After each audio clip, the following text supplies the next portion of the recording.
नमस्कार. मी माधवी चव्हाण मराठी रिव्ह्यूजतर्फे तुमच्यासाठी सादर करत आहे पहिला माझा रिव्ह्यू मराठीमध्ये.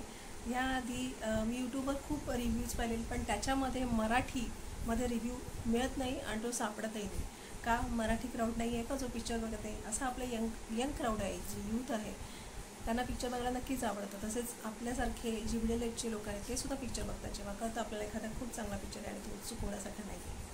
तर म्हणून तुमच्यासाठी मी माझा पहिला रिव्ह्यू आणलेला आहे आणि माझा पहिला रिव्ह्यू आहे मैदान पिक्चरचा. हा पिक्चर मला भावला, आवडला आणि म्हणून मी त्याचा रिव्ह्यू तुमच्याकडे पहिल्यांदा सादर करते, कारण हा माझा पहिला रिव्ह्यू आहे. तर ह्याला द्यायचे असतील तर 5/4 स्टार मी त्याला देईन. पिक्चरची स्टोरी थोडक्यात बायोपिक आहे. जे आपले फुटबॉल टीमचे कोच होते, ज्यांनी 1952 ते 1962 1952 टू 1962 आपल्या फुटबॉल टीमसाठी असं काही करून दाखवलं की ज्याच्यामुळे ते गोल्ड विन झालेले आहेत आणि आपल्या कुवतीच्या बाहेर जाऊन ती टीमने काम केलं आणि जे पुढे कधीच शक्य होऊ शकलं नाही ते त्यांनी करून दाखवलेलं आहे रहीम कोच यांनी. आणि त्यांची भूमिका साकारलेली आहे अजय देवगण सरांनी. त्यांना काम करताना नेहमी वाटत राहतं की ते ॲक्टिंग नाही करत आहेत, ते भूमिका जगत आहेत. म्हणजे आपल्यासमोर ते कोचच उभे आहेत असं वाटत राहतं. सो त्यांचं काम खूप चांगलं झालेलं आहे. त्यांच्या बायकोचं काम केलेलं आहे प्रिया मॅडमने.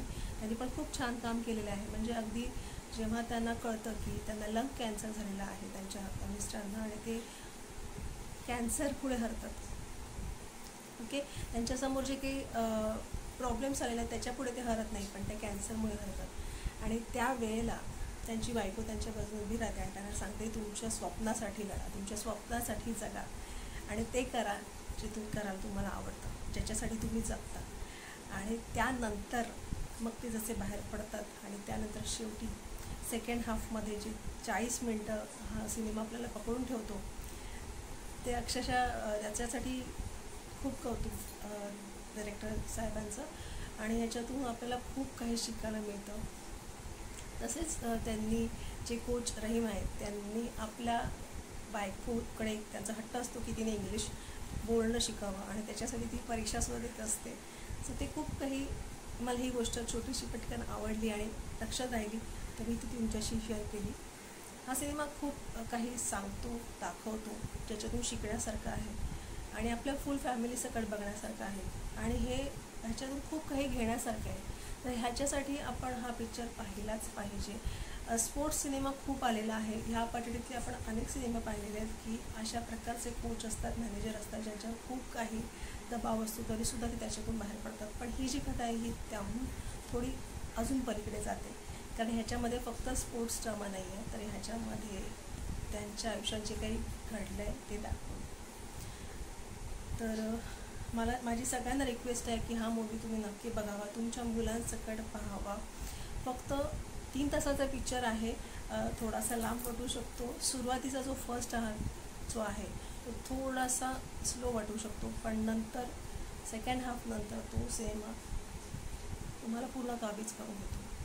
पण मी म्हणेन की मी इन्वॉल्व झाले ह्या सिनेमामध्ये स्टार्टिंगपासूनच, कारण बरेचसे सीन असे होते जे टच होणारे होते आणि आपल्याला एखादी गोष्टीसाठी ज्या मागे ढकललं जातं त्यावेळेला तेवढ्याच फोर्सने आपण तेवढ्या पुढे जातो किंवा आपण ते करून दाखवतो.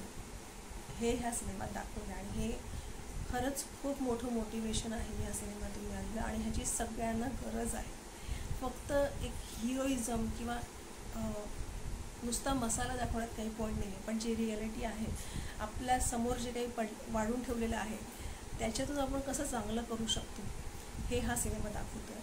सो हा सिनेमा भले रखडला आहे, पण तरीसुद्धा या सिनेमाने आपल्याला पकडून ठेवलेला आहे आणि हा सिनेमा नक्कीच तुम्हाला आवडेल. तुमच्या हृदयात राज्य करेल असा सिनेमा आहे. सो हा सिनेमा चुकवू नका आणि नक्की पाहायला जा. आपल्या मुलांसकट पाहायला जा. त्यांना दाखवा की असं आयुष्य असतं आणि ह्याच्यातून आपल्याला पुढे जायचं आहे, ओके. जर हा रिव्ह्यू तुम्हाला आवडला तर तुम्ही लाईक करा, शेअर करा, सबस्क्राईब करा चॅनलला, बेल आयकॉनला प्रेस करा. Thank you so much.